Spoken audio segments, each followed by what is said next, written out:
Hi guys, வணக்கம். Welcome to MrsSamalayarai. நாம் இன்றைக்கி நம்ம வீடியோவில் பார்க்க போகிற ரெசிபி என்னென்னா, மஷ்ரூமை வச்சு ஒரு சூப்பரான கிரேவி தாங்க பார்க்க போகிறோம். இந்த கிரேவி இட்லி, தோசை, சப்பாத்தி, பூரி, நான் எல்லாத்துக்குமே ரொம்ப ரொம்ப சூப்பராக இருக்கும். இந்த மஷ்ரூம் கிரேவி எப்படி பண்ணுறதுன்னு பார்க்கலாம். இந்த மஷ்ரூம் கிரேவி பண்ணுறதுக்கு ஃபஸ்ட்டு ஸ்டவ்வில் ஒரு பேன் வச்சுட்டு 3 டேபிள் ஸ்பூன் எண்ணெய் சேர்த்துக்கலாங்க. எண்ணெய் சூடான உடனே ஒரு துண்டு பட்டை, ஒரு சின்ன பீஸ் கல்பாசி சேர்த்துக்கலாம். கல்பாசியோட ஃப்ளேவர் ரொம்பவே நல்லாயிருக்கும், அதனால் கொஞ்சமாக சேர்த்துருக்கேன். கூடவே 1 டீஸ்பூன் சோம்பு, ஒரே ஒரு ஏலக்காய் சேர்த்துருக்கேங்க. இது ஃபஸ்ட்டு நல்லா பொரிஞ்சு வரட்டும். இது நல்லா பொரிஞ்சதுக்கப்புறமா 10 முந்திரி பருப்பு சேர்த்துக்கலாம். இதுக்கு முந்திரியோட ஃப்ளேவர் ரொம்ப ரொம்ப நல்லாயிருக்கும். மஷ்ரூம் கூட இந்த முந்திரியும் சேர்த்து சாப்பிடும்போது நல்லாவே இருக்குங்க. சேர்த்துட்டு இதுவும் லைட்டாக ஃப்ரை ஆகட்டும். ஃப்ரை ஆனதுக்கப்புறமா 2 மீடியம் சைஸ் வெங்காயம் பொடியாக கட் பண்ணி வச்சுருக்கேன், அதை சேர்த்துக்கலாம்.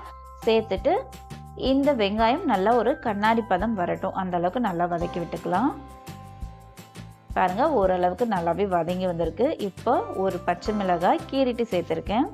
கூடவே 1 டீஸ்பூன் இஞ்சி பூண்டு விழுது. இதை ரெண்டுத்தையும் சேர்த்ததுக்கப்புறமா ஸ்டவ்வை மீடியம் ஹீட்லேயே வச்சுட்டு இதோட பச்சை வாசனை போகிற அளவுக்கு நல்லா வதக்கிக்கலாம். பாருங்கள், நல்லாவே வதங்கிடுச்சு. இப்போ மசாலாலாம் சேர்த்துக்கலாம்.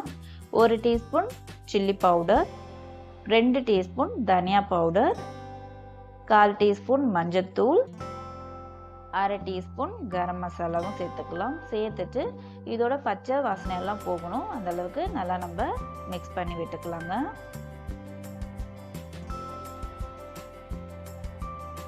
இந்த மசாலாவோட பச்சை வாசனைலாம் போயிடுச்சுங்க. இப்போ நம்ம தக்காளி சேர்த்துக்கலாம். 2 மீடியம் சைஸ் தக்காளி பொடியாக கட் பண்ணி சேர்த்துக்கலாங்க. இதை ஒரு தடவை கலந்து கொடுத்துக்கலாம். கலந்து கொடுத்ததுக்கப்புறமா இந்த கிரேவிக்கு தேவையான அளவு உப்பையும் சேர்த்துக்கலாம். ஒரு 1/2 டீஸ்பூன் உப்பு சேர்த்துக்கலாங்க. சேர்த்துட்டு இதை ஒரு தடவை நல்லா மிக்ஸ் பண்ணி விட்டுடலாம். தக்காளி நமக்கு நல்லா சாஃப்டாக வரணும். பாருங்கள், ஓரளவுக்கு சாஃப்டாக வந்திருக்கு. இப்போது நம்ம மூடி ஒரு 2 நிமிஷம் மட்டும் லோ ஃப்ளேம்லேயே இந்த தக்காளி நல்லா வேகட்டும். பாருங்கள், ஒரு 2 நிமிஷம் ஆயிருக்கு.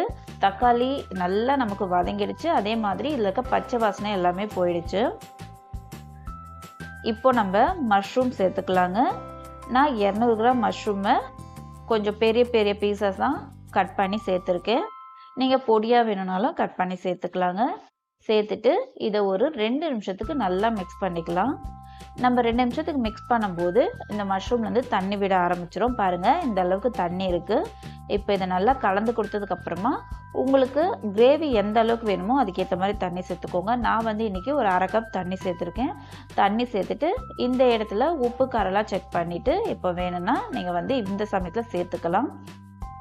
நல்லா மிக்ஸ் பண்ணி விட்டதுக்கப்புறமா ஒரு மூடி ஒரு 5 நிமிஷம் மட்டும் வேகட்டோங்க. மஷ்ரூம் பொறுத்த வரைக்கும் நமக்கு சீக்கிரமாகவே வெந்துடும். பாருங்கள், மஷ்ரூம் நமக்கு நல்லா வெந்து சூப்பராக ரெடி ஆகிடுச்சு. லாஸ்ட்டாக கொத்தமல்லி மட்டும் தூவி நம்ம ஒரு தடவை மிக்ஸ் பண்ணி விட்டுட்டு ஸ்டவ் ஆஃப் பண்ணிடலாங்க. சூப்பரான மஷ்ரூம் கிரேவி நமக்கு ரெடி ஆகிடுச்சு. இந்த மஷ்ரூம் கிரேவி இட்லி, தோசை, சப்பாத்தி, பூரி, நான் எல்லாத்துக்குமே ரொம்ப ரொம்ப சூப்பராக இருக்கும். அதே மாதிரி நீங்கள் சாதத்துக்கு கூட சைட் டிஷ்ஷாக வச்சு சாப்பிட்லாங்க. இந்த வீடியோ உங்களுக்கு பிடிச்சிருக்கோன்னு நினைக்கிறேன். பிடிச்சிருந்தால் மறக்காமல் நம்ம சேனலை சப்ஸ்கிரைப் பண்ணிக்கோங்க. கூட வர பெல் பட்டனையும் கிளிக் பண்ணிக்கோங்க. லைக் பண்ணுங்கள், ஷேர் பண்ணுங்கள், கமெண்ட் பண்ணுங்கள். தேங்க்ஸ் ஃபார் வாட்சிங்.